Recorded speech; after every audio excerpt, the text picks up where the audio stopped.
Scrum Masters Elite_UK shares deep insights on sports and life lessons.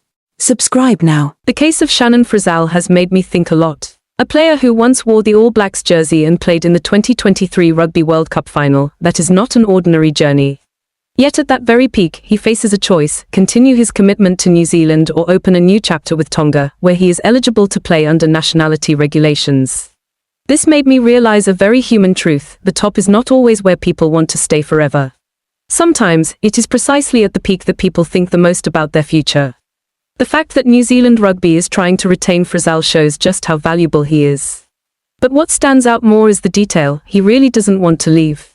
To me, that sentence carries more emotion than any statistic. It paints the picture of a player who is not leaving because he has lost love for the team, but perhaps because of factors behind the scenes: contracts, opportunities, management.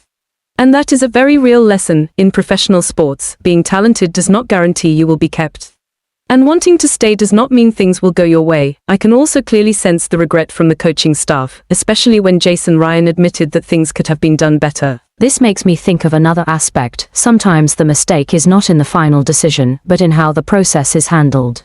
A farewell can be gentle or painful depending on how both sides communicate. The gap at the All Blacks' number 6 position after Frizell's departure clearly shows how one individual can impact an entire system. Names like Simon Parker, Wallace Sititi, Tupovari, and Samipeni Finai have all been tested, but none have truly filled the void.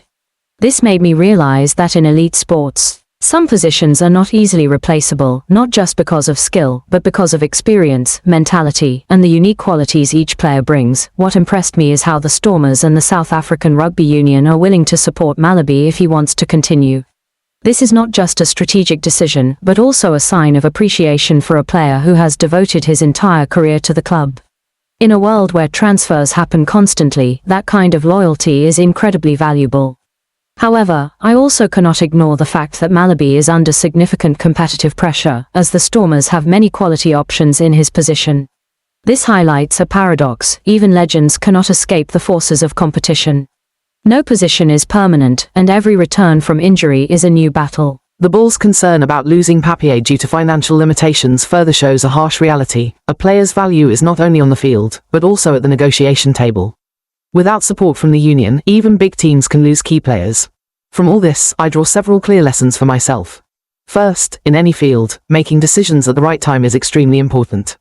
Frizell may return and revive his chances with the All Blacks, but if he delays, that opportunity could disappear. In life, some opportunities do not wait. Second, communication and relationship management are just as important as ability. If Jason Ryan is right, retaining Frizell might have succeeded with better handling. This shows me that technical skills alone are not enough. How you work with people matters greatly. Third, we must learn to accept change. No one can hold onto a position or state forever. Even the best players must face injuries, form fluctuations, and competition. What matters is how they adapt. Instead of only looking at performances on the field, we should understand that behind every decision are many factors: financial pressure, family, health, and things the public never sees. This helps fans become more empathetic, rather than critical when a player leaves a team or experiences a dip in form. Goodbye from Scrum Masters Elite_UK. The peak doesn't last forever. Decisions and change are the real journey.